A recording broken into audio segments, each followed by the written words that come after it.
नमस्कार दोस्तों, स्वागत है आप सभी का आपके अपने YouTube चैनल स्टडी ट्रिप पर।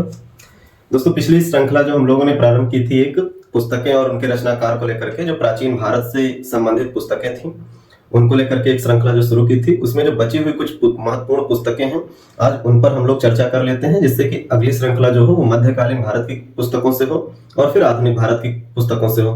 और पुस्तकों से संबंधित सारी श्रृंखला जो स्टैटिक्स को लेकर के काफी महत्वपूर्ण भूमिका निभाती है उसे कवर अप करके खत्म करते हैं जल्दी से।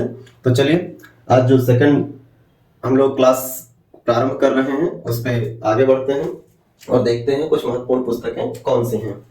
तो देखिए, पिछली श्रृंखला में हम लोगों ने लगभग 53 बुक्स के बारे में बात की थी कि जो बुक्स कौन कौन सी महत्वपूर्ण हैं और साथ ही साथ उनके जो राइटर हैं या फिर ऑथर हैं वो कौन कौन हैं, वो हम लोगों ने लगभग 53 कवर अप किए थे। आज उसी श्रृंखला को आगे बढ़ाते हुए आज की क्लास में लगभग 27 बुक्स और उसके ऑथर को हम लोग पढ़ेंगे। ठीक है, देखेंगे कौन। तो देखिए, आगे अगर हम लोग बात करें तो आज की क्लास में जो सबसे पहली बुक हम लोग लेके चल रहे हैं वो है न्यायावतार। कि न्यायावतार की रचना किसके द्वारा की गई थी? तो न्यायावतार की रचना, ध्यान रखना है, सिद्धसेन के द्वारा की गई थी। किसके द्वारा? सिद्धसेन के द्वारा। एक बात आप ध्यान रखिएगा कि अभी हम लोग स्टैटिक के बिहाफ पर बात कर रहे हैं कि बुक्स और उनके ऑथर कौन हैं। अभी हम लोग ये नहीं बात कर रहे हैं कि जो ऑथर हैं वो किसके दरबारी थे या किस कालखंड से संबंधित थे। ये जो पॉइंट्स हैं वो इतिहास की जो क्लास चलेगी उस इतिहास की क्लास के अराउंड में बात की जाएगी। लेकिन अभी केवल और केवल जो सीधे डायरेक्ट बुक और उनके ऑथर जो हैं उन पे बात कर रहे हैं हम लोग। तो इसे आप तैयार करिए और लिख लीजिएगा, नोट डाउन कर लीजिएगा, क्योंकि ये बहुत ही महत्वपूर्ण है। एक जगह कंपाइल करना बहुत ही ज्यादा महत्वपूर्ण है आपके लिए, तो ध्यान रखेंगे। नेक्स्ट जो है बुक वो है चारुदत्तम या उर्भंग। ठीक है, चारुदत्तम या उर्भंग की बात करें तो ये किसकी रचना है? तो भास की रचना है। पिछली क्लास में भास की हम लोगों ने स्वप्नवास दत्ता जो बुक है वो भी देखी थी। ठीक है, स्वप्नवास दत्ता ये भी भास की ही रचना थी। और आज उसी को आगे बढ़ाते हुए जो छूट गए थे बुक्स चारुदत्तम और उर्भंग, इसको हमने कवर अप किया है, तो लिख लीजिएगा, ध्यान रखिएगा। नेक्स्ट है चरक संहिता। तो ये जो चरक संहिता है ये बुक किसके द्वारा लिखी गई? तो चरक के द्वारा लिखी गई है, ध्यान रखेंगे। फिर आता है विशुद्धिमग्ग। ठीक है, विशुद्धिमग्ग बहुत ही महत्वपूर्ण बुक है, ध्यान रखना है। किसकी रचना है? तो बुद्धघोष की रचना है। ठीक, बुद्धघोष की रचना का नाम क्या है? विशुद्धिमग्ग। नेक्स्ट है योगाचार। तो योगाचार किसकी रचना है? तो असंग की रचना है। किसकी रचना है? असंग। ठीक है, ध्यान रखेंगे, योगाचार असंग। ठीक, नेक्स्ट आता है रावणवध। तो रावणवध की अगर हम लोग बात करें तो रावणवध जो रचना है ये वत्स भट्टी की रचना है। किसकी रचना है? रावणवध वत्स भट्टी की रचना है, ध्यान रखेंगे, किसकी? वत्स भट्टी की। जबकि नेक्स्ट नाम है चंद्र व्याकरण। नेक्स्ट कौन सी रचना है? चंद्र व्याकरण। और चंद्र व्याकरण की बात की जाए तो चंद्र व्याकरण चंद्र गोमिन की रचना है। किसकी रचना? चंद्र गोमिन की रचना है, ये याद रखिएगा। फिर आता है गीत गोविंद। तो गीत गोविंद की अगर हम लोग बात करें तो ये किसकी रचना है? ये रचना है जयदेव की। किसकी रचना है? जयदेव की रचना है गीत गोविंद।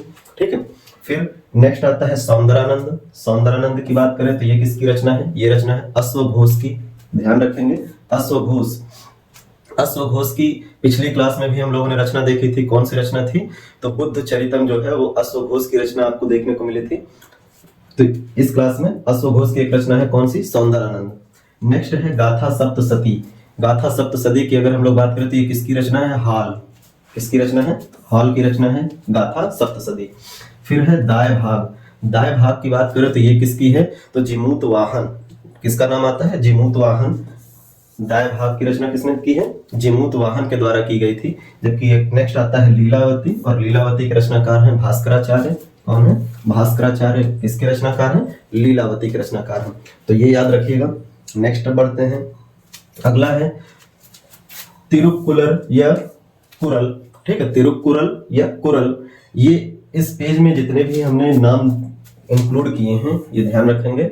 इस पेज पे जितने भी बुक्स हैं या उनके ऑथर हैं इनको ध्यान रखेंगे।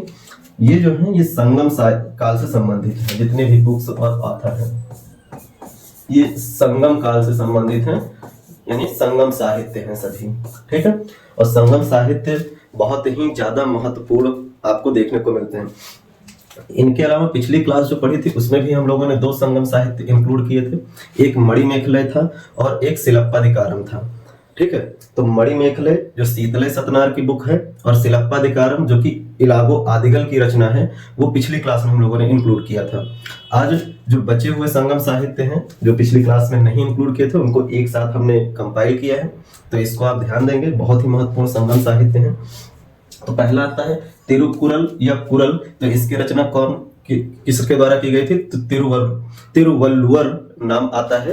ठीक है, थोड़ा संगम कालीन साहित्य है और रचनाकार है, तो नाम थोड़ा सा अटपटा आपको लगेगा पढ़ने में। ठीक है, प्रोनाउंसिएशन थोड़ा सा कठिन है। तो तिरुकुरल या कुरल की रचना किसने करी थी? तिरुवल्लुवर के द्वारा की गई थी, ये याद रखिएगा, तिरुवल्लुवर के द्वारा की गई थी। वहीं आता है नेक्स्ट नाम अहनानूर, तो अहनानूर की रचना रुद्र शर्मन के द्वारा की गई थी, ये याद रखिएगा। फिर आता है तोलकाप्पियम, तो तोलकाप्पियम के रचनाकार कौन है? तो यहाँ पे ध्यान रखिएगा, तोलकाप्पियर, जो तोलकाप्पियम के रचनाकार हैं उनका नाम क्या है? तोलकाप्पियर। म शब्द है, बुक है, र शब्द है आखिरी में, रचनाकार हैं। ठीक है, तो ध्यान रखेंगे। अगला आता है जीवक चिंतामणि, तो ये है तिरुतक्क देवर, किसकी रचना है? जीवक चिंतामणि, तो तिरुतक्क देवर की रचना है जीवक चिंतामणि। फिर आता है मरुगर्रुपादय, मरुगर्रुपादय यह नेडुन लवदई। ठीक है, मरुगर्रुपादय या नेडुन लवदई, ये किसकी बुक है? तो नक्कीरर की रचना है, ये याद रखिएगा। फिर नेक्स्ट आता है मदुरई कांची, मदुरई कांची की बात करें तो ये मांगुद मरुदनार, किसकी रचना है? मांगुद मरुदनार की रचना कौन सी है? मदुरई कांची, बहुत ही इंपॉर्टेंट है ये मदुरई कांची, काफी ज्यादा इंपॉर्टेंट। फिर आता है मुलैप्पातु। ठीक है, मुलैप्पातु ये किसकी रचना है? तो नपुदनार नाम आता है, ये याद रखिएगा।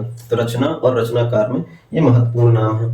फिर नेक्स्ट नाम आता है, नेक्स्ट अगर हम लोग बात करें तो नेक्स्ट नाम आता है नवसाहसांक चरितम, नवसाहसांक चरितम, ये किसकी रचना है? तो पद्मगुप्त, किसकी रचना है? पद्मगुप्त की रचना का नाम क्या है? नवसाहसांक चरितम।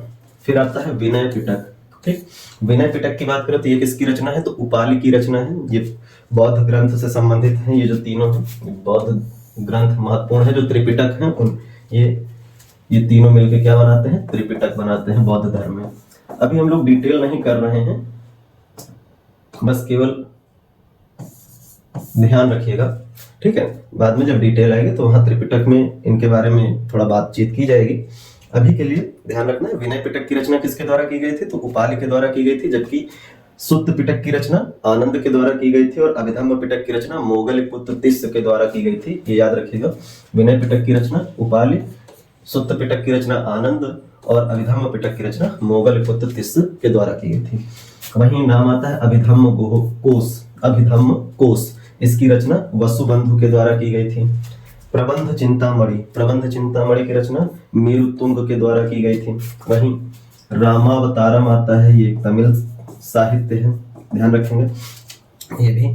तो ठीक है, रामावतारम रामायण के जो पहला तमिल अनुवाद है रामावतारम, इसके रचनाकार कौन है? कवि कंबन, ये भी ध्यान रखिएगा, बहुत महत्वपूर्ण है। रामायण का पहला तमिल अनुवाद कवि कंबन के द्वारा किया गया था रामावतारम के नाम से। फिर आता है पृथ्वीराज विजय और इसके रचनाकार हैं जगनक। ठीक है, तो पृथ्वीराज विजय के रचनाकार कौन है? जगनक है। तो ये प्राचीन भारत से संबंधित जो महत्वपूर्ण कह सकते हैं पुस्तकें और उनके रचनाकार थे। ये इतने अगर आप पढ़ते हैं तो पर्याप्त होते हैं एग्जाम के पॉइंट ऑफ व्यू से। बाकी जो कुछ बच जाएंगे उनको हम अगली क्लास में इंक्लूड करेंगे। मध्यकालीन भारत के जो अब अगली जो रचना आएंगी वो मध्यकालीन भारत से संबंधित होंगी और उसे में हम लोग कवर अप कर लेंगे। फिर मध्यकालीन भारत से संबंधित रचनाओं के बाद आधुनिक भारत से संबंधित जो लेखक और उनकी रचनाएं हैं उनको भी हम लोग कवर कर लेंगे। तो अभी इतनी जो रचनाएं और रचनाकार हैं पहले इनको तैयार करिए। 53 पिछली क्लास के थे और 27 इस क्लास में।